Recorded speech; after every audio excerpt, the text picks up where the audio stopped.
Have you been seeing companies laying people off recently? It's happening more and more. And I'm sure you've been hearing that the sickness, who must not be named, and the policies that have come from it are causing a major slowdown in our economy, including many businesses starting to lose money. Have you ever wondered why, especially since many of these businesses who just weeks ago seemed healthy, now are taking on huge losses with apparently no way out? How can this happen so quickly? Well, the same thing can happen for individuals and families who are sort of like mini businesses. Today, we're going to talk about why businesses and families unfortunately can lose lots of money in times like these. But more importantly, we're actually going to offer a solution of how to fix it. Now, it's not an easy solution, otherwise people would have done it already. But it's a better long-term solution that will actually enable companies who actually care about people and their communities to succeed over those who are strictly out to take advantage of people in their time of trouble. And who doesn't want to live in that world? All right, and welcome back to another episode of Startup Shutdown. Today, we're talking about why companies and people lose money in recessions, as well as how to fix this and create a business environment where companies who care about real people succeed over companies who just want to make a short-term buck. After all, wouldn't we all love to do business with companies who actually care about your long-term well-being? Well, it's all about getting the incentives right, and I'm going to show you how. Okay, so to set the stage for the solution, let's talk about the precise way that a company or family loses money in a recession. And I know you're going to say, Laszlo, we all know how people lose money in a recession. And you're 1,000% right. But just give me 30 seconds to set up the situation, as this will help us understand why this solution addresses the exact problem. Okay? Okay. All right, so let's take a look at Company A. This business manufactures a bunch of different products and gets paid for selling those items. These sales are the company's revenues. On the other side, the company needs to buy raw materials to make those items they sell. These are the company's costs. When revenues are larger than costs, the company makes a profit and stays in business. When the company's costs are greater than its revenues, the company loses money and goes out of business. All right, that was less than 30 seconds. Now, this business doesn't exist in isolation. Rather, the raw materials bought by Company A are the output of another company, B. That is, the costs of Company A are the revenues of Company B. Similarly, the items produced by Company A get purchased by another company, C, and therefore the revenues of Company A are the costs of Company C. And since the economy is just a tightly intertwined set of businesses that are all buying and selling to each other, as each of them specializes and innovates in their particular product area, we can think of our set of businesses here as really just a circle. One business's costs are another's revenues, etc., etc. Now let's suppose something happens to our economy that causes a pullback in demand for some product, like is happening right now. That decreases the revenues for one of the businesses in the economy. Now, since the company's revenues are less than its costs, it will start losing money and potentially go out of business, which could set off a bad chain reaction throughout the economy. However, if they can reduce their costs quickly, then they might be able to weather the storm. Now, what are the main costs for this business? Well, you have labor costs, material costs, and rent to make things simple. If you have less demand, you can scale back on labor costs by either hiring fewer people or paying them each less. You can also scale back on the raw materials you buy or negotiate a lower price on the same amount.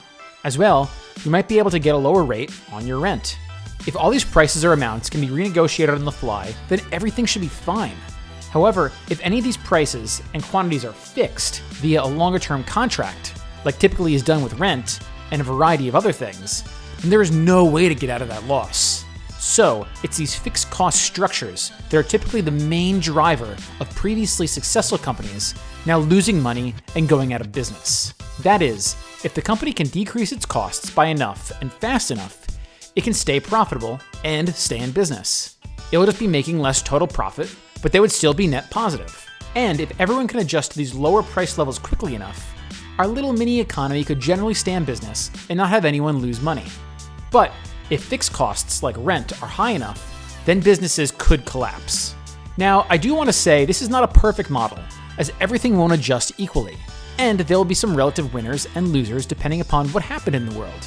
But the point is that price levels, and demand, and supply will adjust. It's just a question of how fast. Now, let's take the unfortunate case where Company A's revenues decreased, but Company B did not decrease their price levels yet. And let's suppose that Company B has a fixed contract to rent Company A its office space.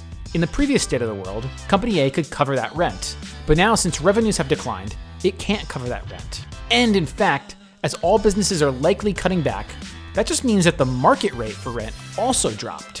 However, since Company A is still locked into that higher fixed rate contract, they are in fact now paying higher than the current market rates for rent. That's a really crappy deal.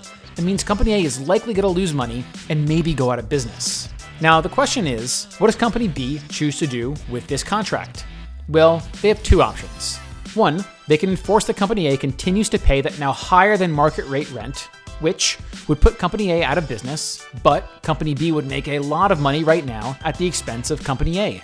Or two, they could renegotiate the rent levels to the now lower market rate rent, which would allow Company A to stay in business but cause Company B to make less money right now. That is, the first choice is a short-term win for Company B and a complete loss for Company A. But the second choice is a long-term win for Company A, though it gives up some profit right now for Company B. If you were Company A, who would you rather have a business relationship with in the long run? I think there's a clear answer. Unfortunately, there are many businesses out there that are looking to make a quick profit, especially in a time like this, and don't think about the long run. But we all know that these businesses are not the ones we want to reward, as they happily sacrificed you, your business, and the economy. And in fact, it's this rigidity of fixed contracts and companies that refuse to evolve with the needs of their customers that are the primary drivers of economic recession. Think about it. Let's suppose you have a family and your employer's revenues decreased by, say, 50%.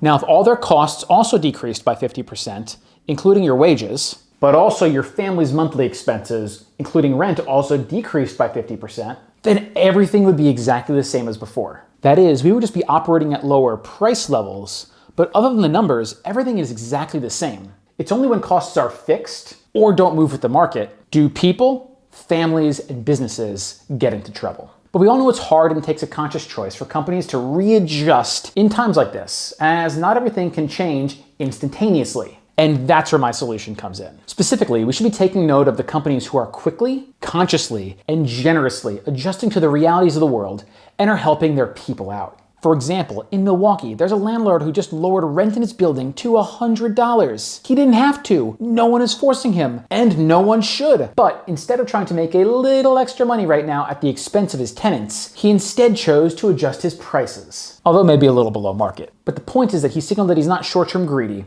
and instead cares about the people he interacts with. That is, when things get good again, you sure as heck better believe everyone in Milwaukee better be giving him all their business and toss to the trash those short-term greedy companies who are not adjusting to the realities of the world and, more importantly, hurting people, families, and other businesses. So when companies proactively lower their prices in this environment, they are giving up short-run profits for longer-term relationships. We should make note of these companies right now, so when things get better, and they inevitably will, the companies that gave up making a little money when people were struggling get all of our patronage and can make a lot more money when times are good. That also actually will create the right long-run incentives in business too. But for those businesses who are short-run greedy and their rigidity and short-sightedness hurts people now, well, we should take note of them too. And when things get better, we should ignore these businesses and let them pay the price for their short-sighted, greedy choice. That is, the solution is simple. Let's start a list of companies who are doing the right thing down below in the comments. That way we can spread the word about good companies who care about the long run. And if you want, please flag the especially bad companies too, so we know who to stay away from. Once the list gets big enough, I'll turn it into a document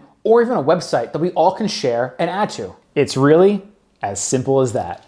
Just remember, it's only when we forget history that bad things are allowed to repeat. Seriously, let's stop that from happening once and for all. I'm not joking. Comment down below. This is how it starts. Also, we'll get much more reach if you smash the thumbs up icon for the YouTube algorithm. Seriously, smash it. I'll wait. And of course, make sure to subscribe if you haven't already. Thanks again, and I'll see you crazy people on the next one. Thanks again for all the support. Seriously, you guys rock.